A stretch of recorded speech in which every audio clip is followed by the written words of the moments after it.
हाँ, तो आज अपनी जो ये रेमेडियल क्लास है, उसमें अपन ये पढ़ेंगे कि अमेरिका के संविधान में शक्ति पृथक्करण का जो सिद्धांत है, उसको किस प्रकार अपनाया गया है और शक्ति पृथक्करण के साथ-साथ नियंत्रण और संतुलन, चेक्स एंड बैलेंसेस की थ्योरी जो है, उसको कैसे अपनाया गया है और उसमें विशेष रूप से अपन राष्ट्रपति और जो कांग्रेस का आपसी संबंध है, को थोड़ा विस्तार से देखेंगे क्योंकि न्यायपालिका तो ठीक है, न्यायपालिका काफ़ी स्वतंत्र होती ही है और उस पर बहुत ज़्यादा चेक रखने की आवश्यकता नहीं होती है। इसलिए कार्यपालिका और व्यवस्थापिका मतलब अमेरिका का राष्ट्रपति और वहाँ की जो कांग्रेस है, उनका आपस में कैसा संबंध है, कितना दोनों एक-दूसरे को चेक करते हैं और कितना दोनों एक-दूसरे से स्वतंत्र हैं, उसकी बात अपन करेंगे।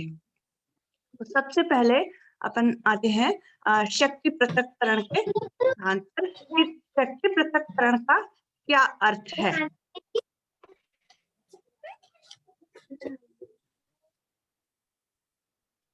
इसका अर्थ क्या है? तो शक्ति पृथक्करण का मतलब ये नहीं है कि केंद्र और राज्य सरकारों के बीच में कौन सी शक्तियां हैं।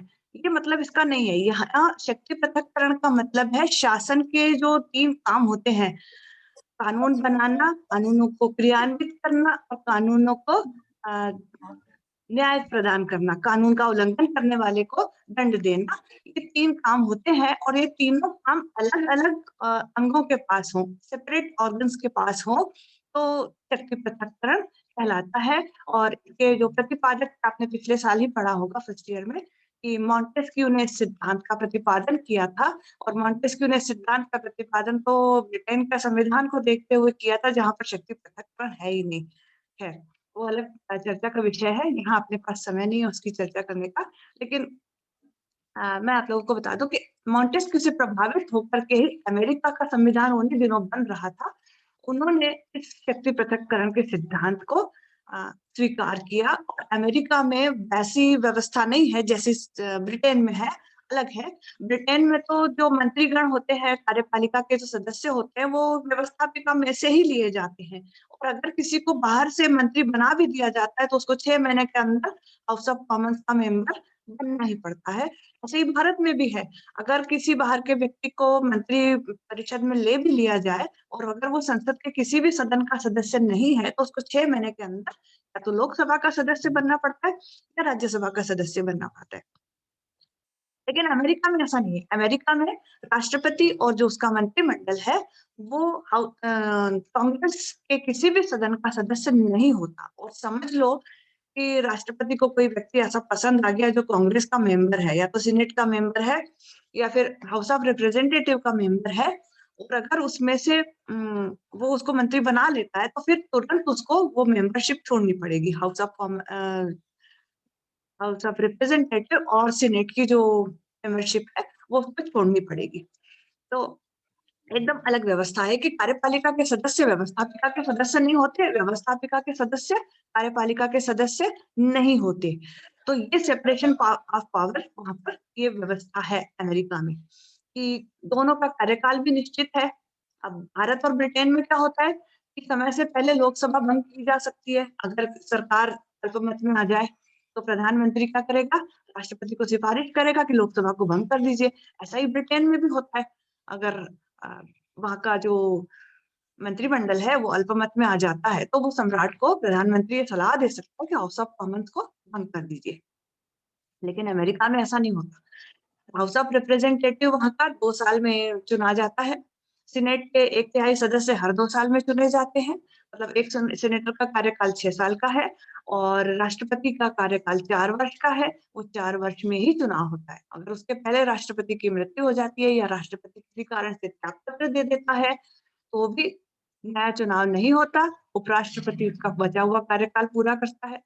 अगर दोनों ही न रहे तो उसके बाद और व्यवस्थाएँ हैं और बहुत सारी पोस्ट उन्होंने दे रखी है वन बाय वन कि अगर ये नहीं हो तो ये नहीं हो तो ये, लेकिन एनी हाउ 4 साल से पहले तो चुनाव नहीं ही होंगे।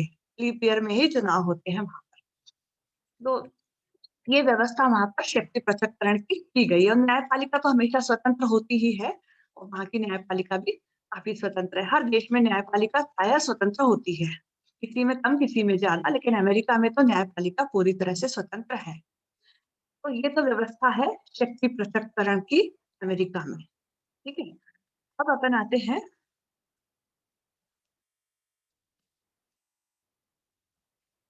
नियंत्रण और संतुलन का सिद्धांत। अमेरिका में शक्ति पृथक्करण के साथ साथ नियंत्रण और संतुलन के सिद्धांत को भी अपनाया गया है। और उसके जो उदाहरण है वो अपन कांग्रेस और राष्ट्रपति के संबंधों में ज्यादा अच्छे से देख सकते हैं। बस न्यायपालिका के साथ क्या संबंध है वो भी अपन देखेंगे, लेकिन पहले अपन ये देखेंगे कि राष्ट्रपति भी कांग्रेस को नियंत्रित करता है और कांग्रेस भी राष्ट्रपति को नियंत्रित करती है। क्योंकि अमेरिका के संविधान निर्माताओं को ये पता था कि अगर हम तीनों अंगों को अलग अलग शक्तियां दे देंगे और तीनों एक दूसरे को अगर नियंत्रित नहीं करेंगे तो तीनों निरंकुश हो जाएंगे, है ना। एक विद्वान ने सही कहा था कि कोई भी अंग शक्ति के कारण पागल न हो जाए, इसलिए अमेरिका के संविधान निर्माताओं ने शक्ति पृथक्करण के साथ साथ नियंत्रण और संतुलन के सिद्धांत को भी स्वीकार किया है। तो राष्ट्रपति कांग्रेस को किस प्रकार नियंत्रित कर सकता है, पहले अपन ये देखते हैं। तो राष्ट्रपति के पास कांग्रेस को नियंत्रित करने के कुछ साधन हैं। कौन कौन से हैं? सबसे पहला है कांग्रेस को संदेश भेजना, यानी वो समय समय पर कांग्रेस को संदेश भेजता है। वो स्वयं कांग्रेस में उपस्थित होकर के भाषण नहीं देता। जैसे अभी अपने यहाँ आज ही राष्ट्रपति का भाषण होने वाला है, बजट अधिवेशन स्टार्ट होता है, तो अपने यहाँ राष्ट्रपति के अभिभाषण से स्टार्ट होता है। तो वो उसको माना जाता है कि ये पहला वो है। आज इस साल के जो 2 या 3 जो सत्र बुलाए जाएंगे उसका पहला पहला सत्र है बजट सत्र। तो उसकी शुरुआत राष्ट्रपति के अभिभाषण से होती है। और हमारे यहाँ तो राष्ट्रपति जो होता है संसद का अंग माना जाता है। अमेरिका ब्रिटेन में भी सम्राट जो है वो संसद का अंग माना जाता है, मतलब वो कार्यपालिका का प्रमुख भी है और व्यवस्थापिका का प्रमुख भी है। हमारे यहाँ राष्ट्रपति भी भले औपचारिक प्रमुख हो, लेकिन वो कार्यपालिका का प्रमुख भी है और व्यवस्थापिका का प्रमुख भी है। लेकिन अमेरिका में कार्यपालिका का ही प्रमुख है राष्ट्रपति, व्यवस्थापिका का नहीं है, लेकिन वो संदेश भेज सकता है अपना मैसेज। तो वो जब संदेश भेजता है तो कांग्रेस उसका सम्मान करती है और उसको ध्यान में रखते हुए ही काम करती है। तो वो बाध्य नहीं है ऐसा करने के लिए, लेकिन अगर राष्ट्रपति का व्यक्तित्व प्रभावशाली है और उसका जो संदेश है उसमें दम है, तो कांग्रेस उसको इग्नोर नहीं कर सकती, उसकी उपेक्षा नहीं कर सकती। तो सबसे पहला जो साधन है वो है संदेश भेजना। दूसरा है निषेधाधिकार की शक्ति। अब देखो, कांग्रेस जो कानून बनाती है दोनों सदनों में पारित हो जाता है, उसके बाद भी वो कानून तब तक नहीं बनता जब तक राष्ट्रपति के हस्ताक्षर उस पर नहीं हो जाए। और जैसे कि भारत में भी परंपरा यही है कि राष्ट्रपति पहली बार में हस्ताक्षर कर देते हैं, ज्यादा से ज्यादा वो साधारण विधेयक को एक बार के लिए भेज सकते हैं। अन्यथा दूसरी बार भी अगर पास होकर के आ जाता है तो राष्ट्रपति को हस्ताक्षर करने होते हैं। ब्रिटेन का सम्राट तो ऐसा भी नहीं करता, उसने सदियों से 200 साल से ऊपर हो चुका है, उसने अपने निषेधाधिकार का प्रयोग ही नहीं किया, इसलिए वहां तो पहली बार में हस्ताक्षर हो जाते हैं। लेकिन अमेरिका का राष्ट्रपति, उसके पास निषेधाधिकार है, एकदम पूरी तरह से नहीं है लेकिन है उसके पास निषेधाधिकार। 2 तरह के निषेधाधिकार है। एक है विलंबकारी निषेधाधिकार, सस्पेंसिव वीटो। इसका मतलब है कि राष्ट्रपति पहली बार इस विधेयक को पुनर्विचार के लिए लौटा सकता है कांग्रेस के पास, और दूसरी बार अगर कांग्रेस उसको पास कर देती है तब राष्ट्रपति को उस पर हस्ताक्षर करने होते हैं। मतलब इतना विलंब वो कर सकता है कि कांग्रेस के पास फिर से पुनर्विचार के लिए भेज दे कि भाई ये थोड़ा ठीक नहीं है, आप इसको फिर से विचार कर लीजिए। उसके बाद भी अगर कांग्रेस पास कर लेती है तब तो राष्ट्रपति को उस पर हस्ताक्षर करने होते हैं। दूसरी बात है कि राष्ट्रपति को ये शक्ति है, जेबी निषेधाधिकार की शक्ति है, कि अगर वो उस विधेयक को पुनर्विचार के लिए नहीं लौटाए, अपनी जेब में रख ले, अपने पास ही रख ले, मतलब जेब में रख ले का मतलब अपने पास ही रख ले, फिर से न भेजे और 10 दिन के अंदर कांग्रेस का अधिवेशन समाप्त हो जाता है, तो फिर वो विधेयक कभी भी कानून नहीं बनता, फिर वो राष्ट्रपति के पास ही रह जाता है। ये होता है जेबी निषेधाधिकार। और आप ये कहेंगे कि फिर कांग्रेस तो चाहे तो और लंबे समय तक अपना अधिवेशन बढ़ा सकती है, तो ऑफकोर्स बढ़ा सकती है वो, लेकिन कई बार क्या होता है, उनका प्लान रहता है कि इस तारीख को खत्म करना है और आखिरी में जल्दी-जल्दी में वो लोग बहुत सारे बिल पास कर देते हैं। तो ये हेस्टी लेजिस्लेशन को रोकने के लिए, जल्दी-जल्दी में पास किए जाने वाले कानूनों को रोकने के लिए ये जेबी निषेधाधिकार राष्ट्रपति को दिया गया है कि आप 10 दिनों तक तो 10 दिनों के अंदर अगर आपने फिर से पास कर दिया तब तो राष्ट्रपति के बिना हस्ताक्षर के भी वो कानून हो जाएगा, बन जाएगा। लेकिन 10 दिन के अंदर अधिवेशन समाप्त हो गया और राष्ट्रपति ने भी हस्ताक्षर नहीं किए, तो फिर वो कानून नहीं बन पाएगा।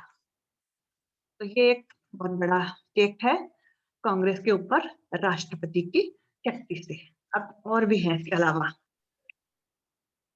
राष्ट्रपति को कार्यपालिका आदेश जारी करने की शक्ति भी है। ऑर्डर इन काउंसिल या अपने यहाँ जैसे अध्यादेश जारी किए जाते हैं ना, ऑर्डिनेंसेस, उस तरह से।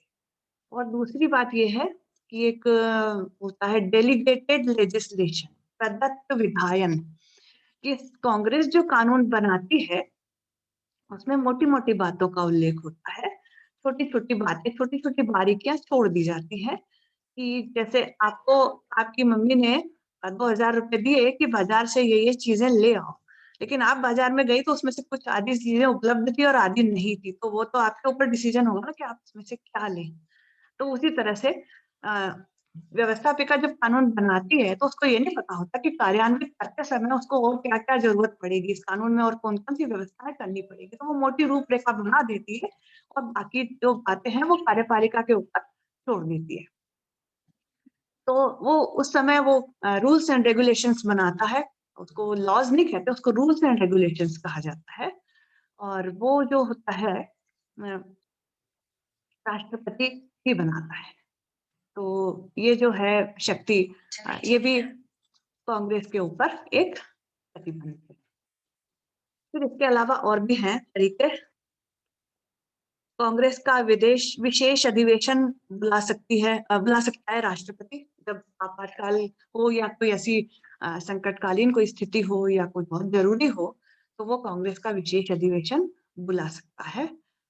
फिर उसके अलावा वो किसी एक दल को प्रेरित कर सकता है कि इस तरह का ही लेजिस्लेशन आप कीजिए, और जनरली उसकी बात मान ली जाती है क्योंकि जिस दल का वो होता है वो दल तो उसकी बात मान ही लेता है, क्योंकि वो दल का प्रमुख व्यक्ति होता है, तभी वो राष्ट्रपति पद के लिए चुना जाता है। अच्छा, एक बात और, आ, हाँ, ये तो राष्ट्रपति का नियंत्रण था। अब कांग्रेस जो है वो राष्ट्रपति पर कैसे नियंत्रण करती है?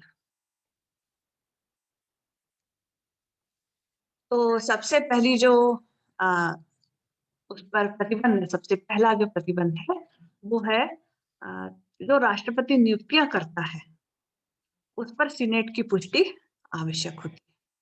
सीनेट जब तक उन नियुक्तियों को पुष्टि नहीं कर देती तब तक वो नियुक्तियां मान्य नहीं होती। तो सीनेट अगर अस्वीकृत कर देती है तो राष्ट्रपति को फिर दूसरे व्यक्ति को नियुक्त करना पड़ता है, और अक्सर सीनेट इस शक्ति का प्रयोग करती है और राष्ट्रपति को नियंत्रित करती है, मतलब वो अपने मनमानी नियुक्तियां नहीं कर सकता है।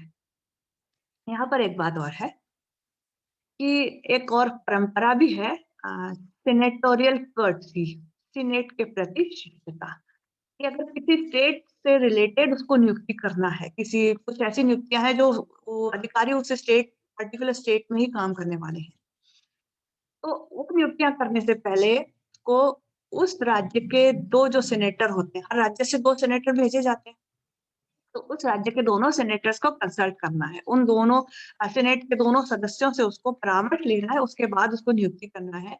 अगर वो ऐसा नहीं करता तो पूरी की पूरी सेनेट उसकी नियुक्तियों को ठुकरा देती है। तो कई बार क्या होता है, राष्ट्रपति भी गेम खेलते हैं उसमें, कि वो सेनेट को पटा लेते हैं कि भाई हम आपके हिसाब से नियुक्ति कर देंगे, आप हमारे हिसाब से कानून बनवा दीजिए। तो ऐसा भी चलता है, वो चेक एंड बैलेंस का मतलब बीच का रास्ता भी निकाला जाता है। खैर वो अलग बात है। संधियों पर भी सीनेट की पुष्टि आवश्यक होती है। तो राष्ट्रपति दूसरे देशों के साथ संधियां करते हैं या कोई जो अंतरराष्ट्रीय संधियां होती है जैसे CTBT, comprehensive test ban treaty, इसका बहुत लेटेस्ट उदाहरण है। उसको वहां की सेनेट ने ठुकरा दिया। और अमेरिका का राष्ट्रपति जो थे वो तो भारत पर भी दबाव डालते रह गए और भी देशों पर दबाव डालते रह गए कि आप इस पर हस्ताक्षर कीजिए, लेकिन न भारत ने हस्ताक्षर किए, न भारत की देखा देखी पाकिस्तान ने भी हस्ताक्षर नहीं किए, और तो और वहां की सीनेट ने ही उसको ठुकरा दिया। राष्ट्रपति वुड्रो विल्सन बहुत प्रभावशाली राष्ट्रपति थे, लेकिन वर्साई की संधि को वहां की सीनेट ने ठुकरा दिया, इसलिए अमेरिका राष्ट्र संघ का सदस्य नहीं बन पाया, लीग ऑफ नेशंस का। एक विद्वान ने तो ये कहा कि एक माँ ने अपनी संतान को जन्म देकर यूरोप के द्वार पर ऐसे ही छोड़ दिया, वो अनाथ हो गई। मतलब क्योंकि उसका प्लान जो था वो पूरा राष्ट्रपति वुड्रो विल्सन का था, लीग ऑफ नेशंस का, लेकिन जिसका प्लान था वही उसका सदस्य नहीं बन पाया। तो ये एक बहुत बड़ा चेक है राष्ट्रपति के शक्ति पर। फिर एक और बहुत बड़ा चेक है, बजट को अस्वीकृत करके कांग्रेस जो है बजट को अस्वीकृत कर सकती है, और इस तरह से वो राष्ट्रपति पर नियंत्रण करती है। और ऐसी स्थितियां अक्सर तब आती हैं जब राष्ट्रपति का जो दल है वो अल्पमत में हो। अपने यहाँ जैसे भारत में और ब्रिटेन में तो संसदीय व्यवस्था है, तो अगर प्रधानमंत्री का दल जो है अगर अल्पमत में आ जाता है तो उसको तो त्यागपत्र ही देना पड़ता है, लेकिन अमेरिका में ऐसा नहीं होता। राष्ट्रपति ने बजट पेश किया, कांग्रेस ने उसको स्वीकार नहीं किया, तो राष्ट्रपति को त्यागपत्र देने की जरूरत तो नहीं है, उसको पद छोड़ने की जरूरत नहीं है। लेकिन ठीक है, वो जो उसका अपमान वाली बात है कि उसने बजट पेश किया और कांग्रेस ने स्वीकार नहीं किया, लेकिन उस अपमान को जेब में रख लेता है और अपने पद पे बना रहता है। मतलब वहां के संविधान की व्यवस्था ये है। लेकिन उसको तकलीफ तो होती है, कष्ट तो होता है, क्योंकि एक बार ऐसा हुआ था 1995 में, सीनेट और प्रतिनिधि सभा ने राष्ट्रपति का बजट पेश किया गया, उसको स्वीकार नहीं किया। राष्ट्रपति चाहते थे कि उसी तरह से स्वीकृत हो जाए, लेकिन वो लोग बहुत काट-छांट करना चाहते थे, कांग्रेस के सदस्य। तो कुछ विभागों को बंद करना पड़ गया था, मतलब सरकारी कर्मचारियों को वेतन नहीं मिल पा रहा था, ऐसी स्थितियां भी निर्मित हो गई थी। तो ऐसी एक्सट्रीम पर नहीं चली जाए स्थितियां, खैर, लेकिन है, ये व्यवस्था तो है कि बजट को अस्वीकृत करके कांग्रेस जो है राष्ट्रपति पर नियंत्रण कर सकती है।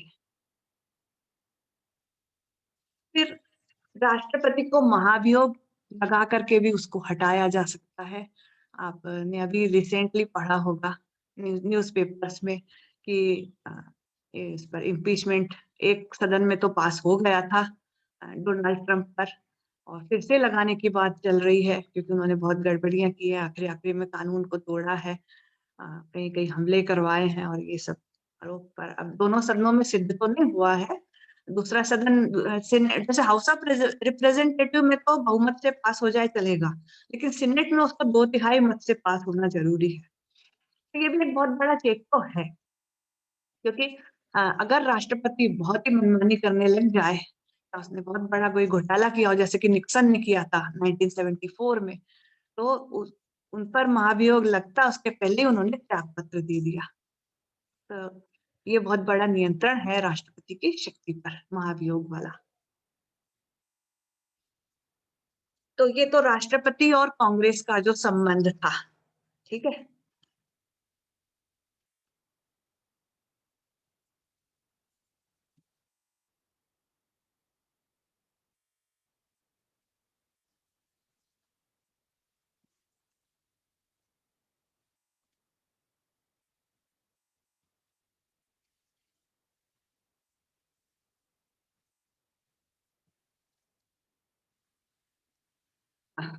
तो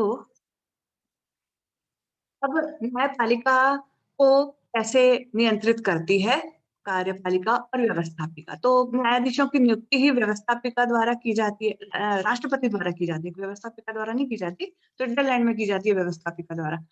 अमेरिका में राष्ट्रपति द्वारा न्यायाधीशों की नियुक्ति की जाती है। हाँ, व्यवस्थापिका का ये है कि सेनेट उसकी पुष्टि कर देती है, तभी वो नियुक्ति मान्य होती है। मतलब दोनों मिलकर के राष्ट्र न्यायाधीशों की नियुक्ति करते हैं।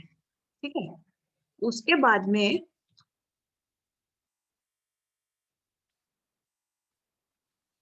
उनकी जो इम्पीचमेंट उन पर भी लग सकता है। अगर न्यायाधीश बहुत ही गलत काम करने लग जाए तो जैसे राष्ट्रपति पर महाभियोग लगाया जाता है, उसी तरह से न्यायाधीशों पर भी महाभियोग लगाया जा सकता है। तो ये एक मतलब बहुत बड़ा नियंत्रण है न्यायपालिका पर कि वो मनमानी नहीं कर सकती। हाँ। फिर न्यायपालिका का जो क्षेत्राधिकार है, जुरिस्डिक्शन है, वो भी कार्यपालिका द्वारा, व्यवस्थापिका द्वारा निर्धारित किया जाता है कानून बना करके, और उस पर राष्ट्रपति की स्वीकृति आवश्यक होती है। ठीक है, तो ये भी एक बड़ा नियंत्रण है न्यायपालिका पर न्यायपालिका पर यही दो नियंत्रण है। उसके अलावा न्यायपालिका कैसे नियंत्रित करती है वो भी अपन देख ले। न्यायपालिका के पास न्यायिक पुनरावलोकन की शक्ति है, जुडिशियल रिव्यू, है ना। तो कानूनों को वो अवैधानिक घोषित कर सकती है, संविधान संशोधन को भी वो अवैधानिक घोषित कर सकती है। राष्ट्रपति ने अगर कोई आदेश जारी किया हो उसे भी वो अवैधानिक घोषित कर सकती है। तो न्यायपालिका तो नियंत्रित करती ही है, और बल्कि वहां तो उसको तीसरा सदन कहा जाता है कांग्रेस का। वो कहा जाता है कि हर मंडे को जब वहां पे कोई कोई न्यायिक निर्णय सुनाया जाता है तो अमेरिका के संविधान में कुछ नया कुछ जुड़ जाता है, क्योंकि संविधान तो छोटा सा है, उसकी व्याख्या करने का दायित्व जो है वो न्यायपालिका पर ही है। तो न्यायपालिका जो है वो तो नियंत्रित करती ही है। अब इसकी आलोचना भी अपन देख लेते हैं कि ये जो नियंत्रण और संतुलन का जो सिद्धांत है, theory of checks and balances, की कुछ आधारों पर आलोचना भी की जाती है। सबसे पहली बात, उत्तरदायित्व का अभाव, लैक ऑफ रिस्पॉन्सिबिलिटी। कि कार्यपालिका व्यवस्थापिका पर दायित्व डाल देती है, कुछ गलत हुआ तो, और व्यवस्थापिका कार्यपालिका पर डाल देती है, तो उत्तरदायित्व का अभाव हो जाता है कई बार। और सेपरेशन ऑफ पावर से भी होता है, मतलब कानून जो है ना उसको अपन सरकार का जो काम है उसको अपन टुकड़ों में नहीं बांट सकते, सब एक दूसरे से जुड़े हुए हैं। तो राष्ट्रपति अगर कानूनों को लागू करेगा तो उसके हिसाब से बने हुए होंगे तभी वो उनको लागू कर पाएगा। तो इसलिए कानून बनाने के मामले में भी वो सलाह देता है तो वो गलत सलाह नहीं देता, और कांग्रेस को उसका सम्मान करना ही पड़ता है, करना चाहिए। तो उत्तरदायित्व का अभाव एक पहली आलोचना है। कई बार राष्ट्रपति और कांग्रेस के बीच में विरोध की स्थिति, जैसा मैंने आपको बताया था 95 का एग्जाम्पल, कि बजट पास नहीं हो पा रहा था, तो विरोध की स्थिति कई बार हो जाती है, और तब ये स्थिति तब बनती है जब राष्ट्रपति का दल कांग्रेस में बहुमत में नहीं होता, या बहुत कम बहुमत उसके पास होता है। तो कई कई डिसीजन तो 2/3 मेजोरिटी से लिए जाते हैं ना, तो फिर इसलिए गतिरोध की स्थिति निर्मित हो जाती है।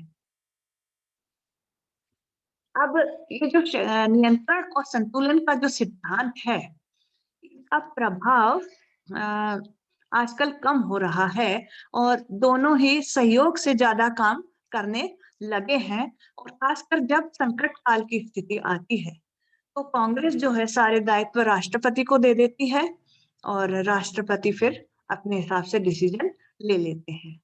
और ये भी इस बात पर भी निर्भर करता है कि राष्ट्रपति का व्यक्तित्व कैसा है।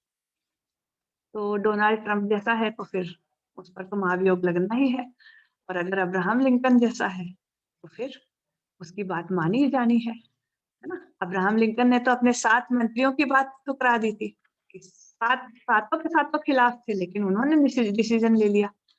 तो यह राष्ट्रपति के व्यक्तित्व पर निर्भर करता है कि उसका कांग्रेस के साथ संबंध कैसा है और उसकी राष्ट्र में स्थिति कैसी है।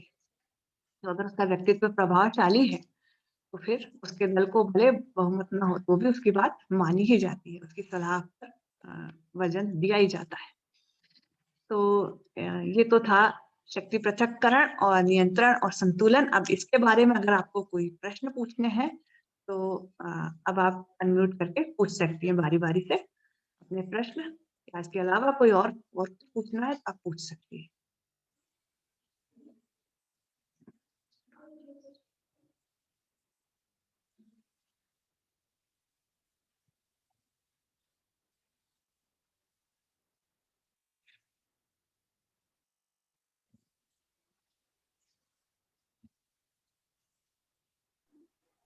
मैम मैं ये पूछ रही थी कि अपने भारत में कितने बार महायोग लगा है? एक बार फिर से बोलिए बेटा। मैम अपने भारत में महाभियोग कितने बार लगा है? अपने भारत में भी है महाभियोग की व्यवस्था। भारत में भी तो अगर मैम अपने भारत राष्ट्रपति, में लगा है अभी तक? जी अभी तक नहीं लगाया है। ऐसे दुर्भाग्यपूर्ण स्थिति नहीं बनी है अपने यहाँ। अपने यहाँ के जो राष्ट्रपति है वो वैधानिक प्रमुख है ना, तो वैधानिक प्रमुख के रूप में ही काम करते हैं। तो किसी जी। राष्ट्रपति ने मनमानी की नहीं है, इसलिए उन पर महाभियोग लगाया नहीं गया है। और कोई?